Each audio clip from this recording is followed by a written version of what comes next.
We have been put through our paces the last few weeks trying out the latest fitness trends, including this one. So we thought it was about time our reporter Brianna got in on the act. She's live in Dartry in Dublin trying out a novel new class. Good morning, Brianna.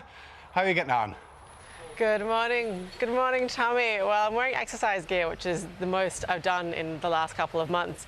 People cannot wait to get back into the gyms as restrictions lift. I'm not one of them, but two people here today are, and that is Alan Quinlan, former rugby great, and Cliona a fitness trainer here at Iconic Health. How are you today? Good. Brianna, how are you? What's going on behind you? Okay, so this is our outdoor training facility that we have. So obviously with COVID-19, it had a massive impact on the gym industry. Like so many other industries, but the health and fitness industry was really severely impacted as a result. So we, like so many of the gyms and health and fitness clubs around the country, for 10 months out of the last 14, we've had to shut our doors as a result.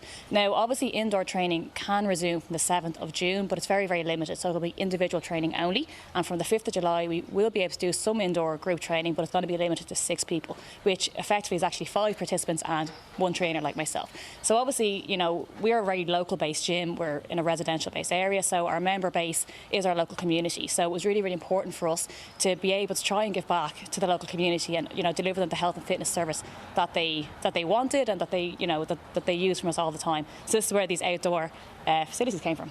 So when the further restrictions lift on June 7th, you're saying that won't really make a big difference because you won't be able to do the big group classes? Yes, we won't be able to train it the way we used to. So the restrictions are going to be in place. Well, our industry body has told us that they're going to be in place for approximately the next 12 months. So we're going to be very restricted in what we can do in terms of, you know, numbers we can have at the facility. And then, like I said, in terms of the group training, we'll only be able to have 5 participants per class, which is obviously going to have a very big impact on us still. And you've been one of the industries that's been the most hard hit. You've had to close down, I think, 13 months out of the about 10 or 11 out of the last 14 months. So it's had a really big impact on us. What's that been like for you? It's really tough, yeah. It's very, very difficult. Because obviously, you know, we want to do our bit to help with the pandemic, you know, so it was really important to us that we did stay within the government guidelines. But like I said, you know, we are a very residential-based gym, so our member base is, you know, most of our members are maybe within a 2-kilometre radius from us here. So, you know, it's really important for us as a local business as well to, you know, do our part firstly to kind of, you know, battle the pandemic, but also, you know, we wanted to try and do something to be able to deliver health and fitness back to our local member base and the local community. So I can see it looks like a silent disco. So what's pumping through the headphones? It is a silent disco, effectively. So obviously this is an all-weather outdoor facility that we have, which in Ireland is obviously going to be very important. Luckily, we've got a great day today. We've got a good day today. So luckily we're starting to inch towards summer, but it is important that the members feel comfortable for us here. So obviously we only have the overhead up here as well. So all the sides are open, which means that we can have the air coming through constantly, which is obviously a regulation and really important to us. And obviously, like I said, because we're residential based, you know, we have to look after our neighbours as well. So that's where we have these wireless headphone technologies, which is basically just the music from the class coming through and then the trainer that's teaching the class. So it'll eliminate any noise disturbance from anyone that's outside of the gym, but also equally for the people that's using it, it eliminates any external noise for them also. So all they're going to hear really is the class music and then the trainer like myself is coming through and coaching them and guiding them as they come along. So it's really, really motivating for them as well. That's because brilliant. While they can engage in the class, they also have their own sort of working in their own bubble as well in that respect. Yeah. Thanks so much for joining us, Cliona. We're going to hear from one of the, I understand, very popular members of the gym, Alan Quinlan. He is indeed. Thanks very much. I got you back at leading the class. Alan, we'll get you come over. He's just dismounting off his bike. Alan, how long have you been a member here at this gym? I think it's about 5 or 6 years now I've been here, and I love it. I think obviously, as Cliona said, the last year has been difficult for people who like to do fitness and training and stuff, and that's been totally thrown up in the air. So it's great to be back and doing the classes here again. And you're 10 years retired, I think, sometime this year.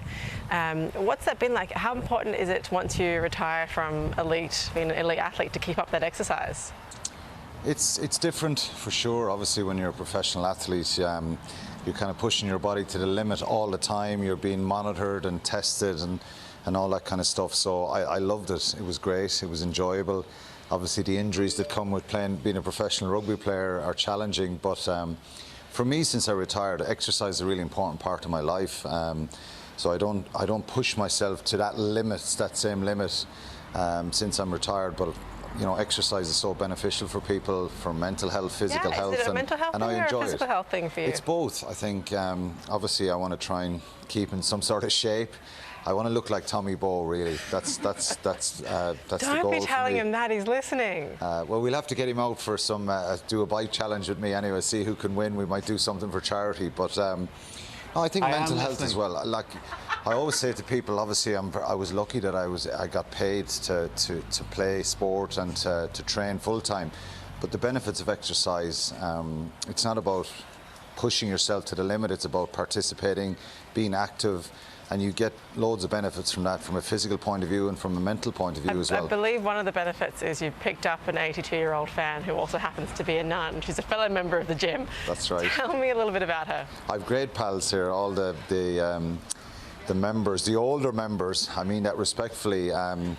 They all slag me about the rugby when Munster and Leinster are playing. They're all jeering me if Leinster win, which has happened a lot in the last couple of years. But it's different than when Ireland play. They wish me well then when I'm doing my commentaries for that. But it's really enjoyable. I love meeting the people here, and that's a really important part of attending a gym and doing fitness is the social aspect as well.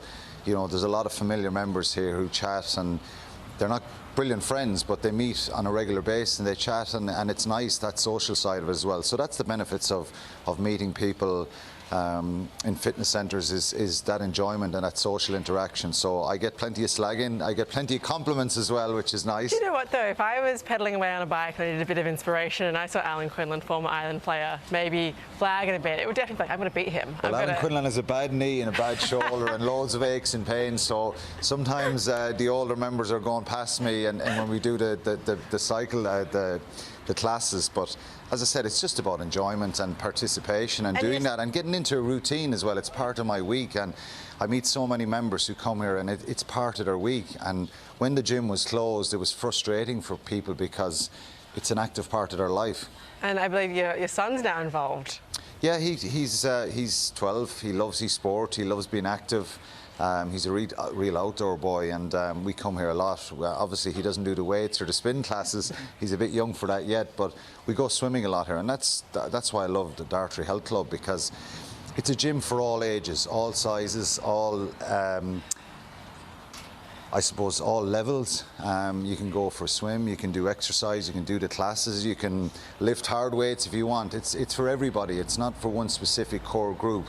And I think it's all inclusive, and that's what I love about it. I can jump in for a swim after I do a session, and I can bring my son here. So since he was really small, we've been coming here, and He's it's wonderful. Local. And just quickly, before we run out of time, what are your thoughts on the line selections this year? On the line selection. Yeah, it's exciting. It brings back bad memories for me. I was picked 12 years ago and didn't get to go there, but it's a wonderful time and it's a wonderful thing for people to be selected. We've 8 Irish players, a few that didn't get picked: Johnny Sexton, James Ryan, Gary Ringrose, guys like that. I was disappointed for them, but it's something to look forward to later on this summer. We're lucky to have it with COVID. You know, hopefully they can get a series win. It's something certainly to look forward to. Brilliant. I think now it's time for us to jump on our bikes and actually put our money where our mouth is and do a bit of exercise. So I'm going to hop on this one. I think you're on this one behind me. All right, Cliona, go easy on us. I'll try. It'd be good television if I snot myself getting on the bike. Oh, God. Oh, good. Heavyweight.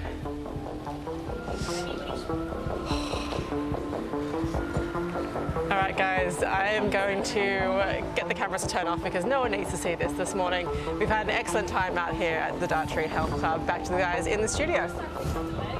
Yes, thank you, Brianna. I tell you what, Quinny would have loved to talk for another 5 minutes there.